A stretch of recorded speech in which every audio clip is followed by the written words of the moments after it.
Hello friends, നമുക്കിന്ന് pork fry ഉണ്ടാക്കിയാലോ? അതിന് വേണ്ടിയിട്ട് ഞാൻ ആദ്യം തന്നെ പ്രഷർ കുക്കറിൽ ഒരു 500 ഗ്രാം പോർക്ക് എടുക്കുന്നുണ്ട്. അത് ഞാൻ സ്മോൾ പീസസ് ആയിട്ട് കട്ട് ചെയ്തിട്ട് എടുക്കുന്നുണ്ട്. അതിൽ തന്നെ നമുക്ക് ഒരു 1 ടേബിൾ സ്പൂൺ മഞ്ഞൾപ്പൊടിയും പിന്നെ ആവശ്യത്തിനുള്ള ഉപ്പും ഇട്ടിട്ട് നല്ലൊരു മിക്സ് കൊടുക്കാം കേട്ടോ. നന്നായിട്ട് മിക്സ് ചെയ്തതിന് ശേഷം നമുക്കിത് വേവിക്കാനായിട്ട് വെക്കാം.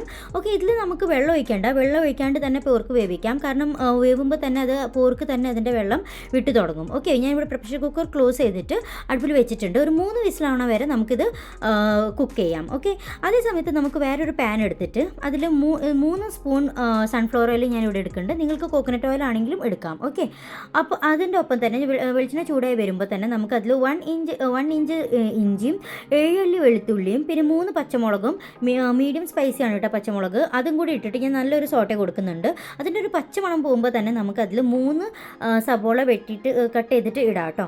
ഓക്കെ, അത് നന്നായിട്ട് ആവാനായിട്ട് ഞാൻ കുറച്ച് ഉപ്പും കൂടി ഇട്ട് കൊടുക്കുന്നുണ്ട്. അപ്പോഴാണ് അത് പെട്ടെന്നൊന്ന് ഫ്രൈ ചെയ്ത് വരുള്ളൂ.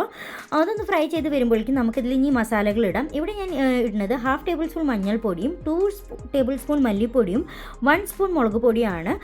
ഇതൊക്കെ ഇട്ടിട്ട് നന്നായിട്ടൊന്ന് മിക്സ് ചെയ്യാം.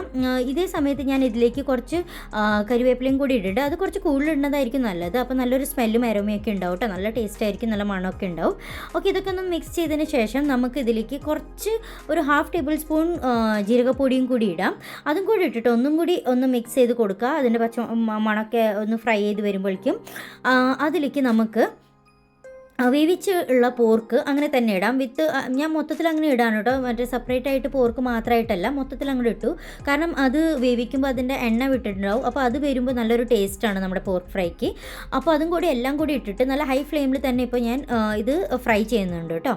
ഇത് നന്നായിട്ട് ഫ്രൈ ചെയ്യുമ്പോഴേക്കും നമുക്ക് ഇതിലേക്ക് ഒരു സ്പൂൺ കുരുമുളക് പൊടിയും കൂടി ഇടാം. ഇത് ക്രഷ്ഡ് കുരുമുളക് പൊടിയാണ്. അതായിരിക്കും ഭയങ്കര ടേസ്റ്റ് തരാം പോർക്കിന് കേട്ടോ. ആൻഡ് കുരുമുളക് പൊടി മിസ് ചെയ്തത് അത് മസ്റ്റാണ് കേട്ടോ. പോർക്ക് ഫ്രൈക്ക് ഏറ്റവും നൈസും ടേസ്റ്റ് തരുന്നതും കുരുമുളകാണ്. അപ്പോൾ അതെന്തായാലും ഇടണം. പിന്നെ ഇത് നന്നായിട്ടൊന്ന് മിക്സ് ചെയ്യുമ്പോൾ അതൊക്കെ തന്നെ നമുക്ക് ഒരു സ്പൂൺ ഗരം മസാലയും കൂടി ഇടാം.